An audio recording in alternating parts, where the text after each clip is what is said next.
ರಾಷ್ಟ್ರ ರಾಜಧಾನಿ ದೆಹಲಿ ಈಗ ವಿಷದ ತಾಣವಾಗಿ ಬದಲಾಗಿದೆ. ಕೋಟಿ ಕೋಟಿ ಜನರಿಗೆ ಆಶ್ರಯ ನೀಡಿರುವ ದೆಹಲಿ ಈಗ ಅವರ ಜೀವಕ್ಕೆ ಮಾರಕವಾಗ್ತಿದೆ. ಯಾಕಂದ್ರೆ ಉಸಿರಾಡುವ ಗಾಳಿ ವಿಷ, ಕುಡಿಯುವ ನೀರು ಕಲುಷಿತ, ಸೇವಿಸುವ ಆಹಾರವು ವಿಷಯುಕ್ತ, ರಾತ್ರಿಯಾದ್ರೆ ದಟ್ಟವಾದ ಮಂಜಿನ ಕಾಟ. ಅಷ್ಟೇ ಅಲ್ಲ, ಮನೆಯಿಂದ ಹೊರಗೆ ಕಾಲಿಟ್ರೆ ಸಾಕು ಸಾವು ಬೆನ್ನೇರಿದಂತಹ ಪರಿಸ್ಥಿತಿ. ಯಾವಾಗ ಏನಾಗುತ್ತೋ ಅನ್ನೋ ಭಯ. ದೆಹಲಿಯಲ್ಲಿ ಇಂಥ ಭಯಾನಕ ಕೆಟ್ಟ ಸ್ಥಿತಿ ನಿರ್ಮಾಣವಾಗೋಕೆ ಕಾರಣವೇನು? ಜನರು ಸಾವಿನ ಭೀತಿ ಮಧ್ಯೆಯೇ ಬದುಕುವಂತಹ ವಾತಾವರಣ ಸೃಷ್ಟಿಯಾಗಿದ್ಯಾಕೆ? ದೆಹಲಿ ವಿಷದ ತಾಣವಾಗಲು ಅಸಲಿ ಕಾರಣವೇನು ಅನ್ನೋದನ್ನ ಹೇಳ್ತೀವಿ ನೋಡಿ. ಅದಕ್ಕೂ ಮೊದಲು ಈ ವಿಡಿಯೋವನ್ನ ಕೊನೆಯವರೆಗೂ ನೋಡಿ, ಹಾಗೆ ಬಾಸ್ ಟಿವಿಗೆ ಸಬ್ಸ್ಕ್ರೈಬ್ ಮಾಡಿ. ದೆಹಲಿ ಪರಿಸ್ಥಿತಿ ಇಷ್ಟೊಂದು ಡೇಂಜರ್ ಯಾಕಾಯ್ತು ಅಂತ ಸಂಪೂರ್ಣವಾಗಿ ಹೇಳ್ತೀವಿ. ಅದಕ್ಕೂ ಮೊದಲು ಈಗ ದೆಹಲಿ ಪರಿಸ್ಥಿತಿ ಹೇಗಿದೆ ಅನ್ನೋದನ್ನ ನಿಮಗೆ ಹೇಳಲೇಬೇಕು.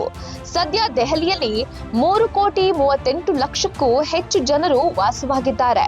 ಆದ್ರೆ ಆ ಎಲ್ಲಾ ಜನರ ಆರೋಗ್ಯದ ಮೇಲೂ ಸಾವಿನ ವಕ್ರದೃಷ್ಟಿ ಬೀರಿದೆ. ಯಾಕಂದ್ರೆ ಎಲ್ಲರೂ ದೆಹಲಿಯ ವಿಷಕಾರಿ ವಾತಾವರಣದಲ್ಲಿ ಸಿಲುಕಿ ಒದ್ದಾಡ್ತಿದ್ದಾರೆ. ಅದು ಹೇಗೆ ಅಂತ ಹೇಳ್ತೀವಿ ನೋಡಿ. ದೆಹಲಿಯಲ್ಲಿ ಅತ್ಯಂತ ವಿಷಕಾರಿ ಗಾಳಿಯ ಗಂಡಾಂತರ. ಮೊದಲನೇ ಅಪಾಯಕಾರಿ ವಿಷಯ ಅಂದ್ರೆ ದೆಹಲಿ ಒಡಲಲ್ಲಿ ಬೀಸುತ್ತಿರುವ ವಿಷಗಾಳಿ. ಇದು ಇಡೀ ದೆಹಲಿಯಾದ್ಯಂತ ಕಂಡು ಬರ್ತಿರುವ ದೃಶ್ಯ.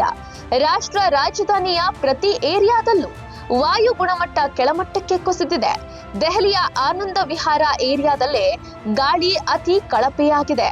ಜನರು ಮನೆಯಿಂದ ಹೊರಗೆ ಬಂದ್ರೆ ವಿಷಗಾಳಿಯೇ ಅವರ ದೇಹ ಸೇರ್ತಿದೆ. ದೆಹಲಿಯ ನೀರು ಮಲಿನ, ಜನರ ಆರೋಗ್ಯಕ್ಕೆ ಕುತ್ತು. ಇನ್ನೊಂದು ಶಾಕಿಂಗ್ ಸಂಗತಿ ಅಂದ್ರೆ ದೆಹಲಿಯ ನೀರು ಕೂಡ ಮಲಿನವಾಗಿದೆ ಅಂತ ವರದಿಗಳು ಬಂದಿವೆ. ಈಗಾಗಲೇ ವಿಷಪೂರಿತವಾಗಿರುವ ಗಾಳಿ ನೀರಿನೊಂದಿಗೆ ಬೆರೆತು ಜನರ ದೇಹ ಸೇರ್ತಿದೆ. ಮತ್ತೊಂದೆಡೆ ದೆಹಲಿಯ ಪ್ರಮುಖ ನದಿ ಯಮುನಾ ನದಿ ಸಂಪೂರ್ಣ ಕಲುಷಿತಗೊಂಡು ದೊಡ್ಡ ಪ್ರಮಾಣದಲ್ಲಿ ನೊರೆ ಏಳುತ್ತಿದ್ದು ಆತಂಕ ಹೆಚ್ಚಿಸಿದೆ. ರಾಷ್ಟ್ರ ರಾಜಧಾನಿ ದೆಹಲಿಗೆ ಮಂಜಿನಿಂದಲೂ ಆಪತ್ತು. ಸದ್ಯ ಚಳಿಗಾಲ ಶುರುವಾಗಿರೋದ್ರಿಂದ ದೆಹಲಿಯಲ್ಲಿ ವಿಷಗಾಳಿ, ಕಲುಷಿತ ನೀರಿನ ಜೊತೆಗೆ ದಟ್ಟವಾದ ಮಂಜು ವಿಪರೀತ ಕಾಟ ಕೊಡ್ತಿದೆ. ಸಂಜೆ 5 ಗಂಟೆ ಹೊತ್ತಿಗೆ ದೆಹಲಿಗೆ ಮಂಜಿನ ಹೊದಿಕೆ ಹಾಕಿಬಿಡುತ್ತೆ. ರಸ್ತೆಯಲ್ಲಿ ಸಂಚರಿಸುವ ವಾಹನಗಳು ಹೆಡ್ಲೈಟ್ ಹಾಕಿದ್ರೂ ಗೋಚರಿಸೋದಿಲ್ಲ.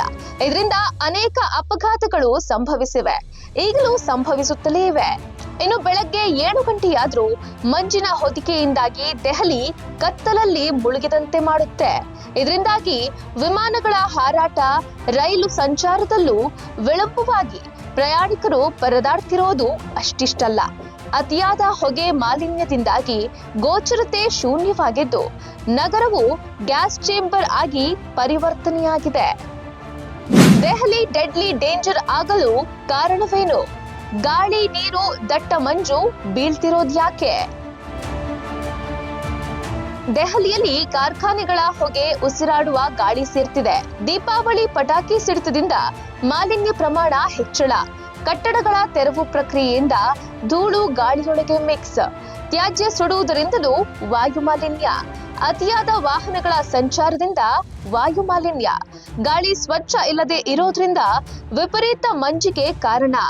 ಮಿತಿ ಮೀರಿದ ವಾಯು ಮಾಲಿನ್ಯದಿಂದ ಸ್ಪಷ್ಟ ಗೋಚರತೆಗೆ ಅಡ್ಡಿ. ಫ್ಯಾಕ್ಟರಿಗಳ ತ್ಯಾಜ್ಯ ಯಮುನಾ ನದಿಯಲ್ಲಿ ವಿಲೀನ. ಚರಂಡಿ ನೀರು ನದಿಗೆ ಬಿಡೋದ್ರಿಂದ ಅಪಾಯ ಹೆಚ್ಚಳ.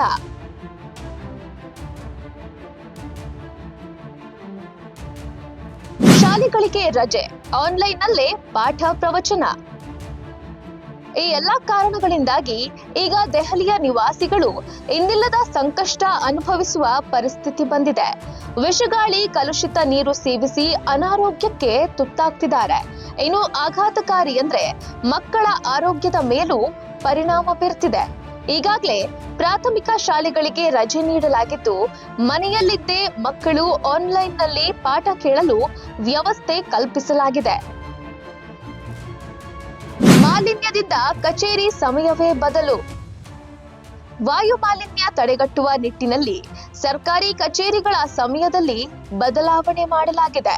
ಹೊಸ ಬದಲಾವಣೆ ಪ್ರಕಾರ ದೆಹಲಿ ಮುನ್ಸಿಪಲ್ ಕಾರ್ಪೊರೇಷನ್ ಕಚೇರಿಗಳ ಸಮಯ ಬೆಳಗ್ಗೆ 8:30ರಿಂದ ಸಂಜೆ 5ರವರೆಗೆ, ಕೇಂದ್ರ ಸರ್ಕಾರಿ ಕಚೇರಿಗಳ ಸಮಯ ಬೆಳಗ್ಗೆ 9ರಿಂದ ಸಂಜೆ 5:30ರವರೆಗೆ ಮತ್ತು ದೆಹಲಿ ಸರ್ಕಾರಿ ಕಚೇರಿಗಳ ಸಮಯ ಬೆಳಗ್ಗೆ 10ರಿಂದ ಸಂಜೆ 6:30ರವರೆಗೆ ನಿಗದಿಪಡಿಸಿ ಸಿಎಂ ಅತಿಶಿ ಆದೇಶ ಹೊರಡಿಸಿದ್ದಾರೆ.